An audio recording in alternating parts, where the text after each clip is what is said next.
రాజస్థాన్లోని భిల్వారాలో నాగుపాము విషం అక్రమ రవాణా జరుగుతోంది. నాగుపాము విషాన్ని 4 కోట్లకు విక్రయిస్తున్నారు. పాము విషాన్ని అక్రమంగా తరలిస్తున్నారనే అనుమానంతో అటవీశాఖ మాజీ ఉద్యోగిని అరెస్ట్ చేశారు. ఈ కేసులో స్నేక్ రెస్క్యూ టీంని కూడా అరెస్ట్ చేశారు. వీరిలో కొందరిని కోటాలో అరెస్ట్ చేయగా హర్యానాకు చెందిన 5గురిని పట్టుకొని విచారిస్తున్నారు. పట్టుబడిన వ్యక్తుల దగ్గర నాగుపాము దీనస్థితిలో కనిపించింది. నాగుపాము కోరలు పీకేశారు. అంతేకాకుండా దాని శరీరం నుంచి విషపు సంచిని కూడా తొలగించారు. కోబ్రా స్నేక్లో విషం ఎక్కువగా ఉండడంతో అక్రమ రవాణా జరుగుతోంది.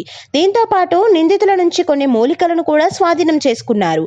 ఆశ్చర్యకరమైన విషయం ఏమిటంటే సజీవంగా పరిస్థితి విషమంగా ఉన్న ఒక నాగుపాముతో పాటు 3 నకిలీ పాములను కూడా స్మగ్లర్ల నుంచి స్వాధీనం చేసుకున్నారు. అటవీశాఖ అధికారులు అరెస్ట్ చేసిన 5గురు నిందితులను అటవీశాఖకు తీసుకువచ్చి విచారిస్తున్నారు. వీరిలో ఒకరైన సురేష్ కుమార్ కు వైద్య పరీక్షలు నిర్వహించి నివేదిక ఆధారంగా తదుపరి చర్యలు తీసుకుంటామన్నారు.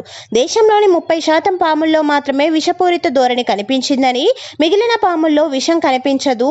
ఇప్పుడు ప్రశ్న ఏమిటంటే ఒక్క కాటుతో ప్రజలను చంపగల ఆ పాముల విషాన్ని ఎక్కడ ఉపయోగిస్తారు? అంతేందుకు స్మగ్లింగ్ ద్వారా వచ్చిన సొమ్ము కోట్లలో ఉంటుంది. పాము విషాన్ని ఎక్కువగా మత్తు కోసం ఉపయోగిస్తారు. డ్రగ్ ఓవర్ డోస్ సమయంలో ఎవరూ చనిపోకుండా ప్రత్యేక జాగ్రత్తలు తీసుకుంటున్నారు. దీనికి కొన్ని రసాయనాలు కూడా కలుపుతారు. తద్వారా ఇది ప్రాణాంతకమయ్యే ప్రమాదాన్ని తగ్గిస్తుంది. దీని మోతాదు తేలికగా తయారు చేయబడుతుంది. అంతేకాకుండా మత్తు కోసం ఉపయోగిస్తారు.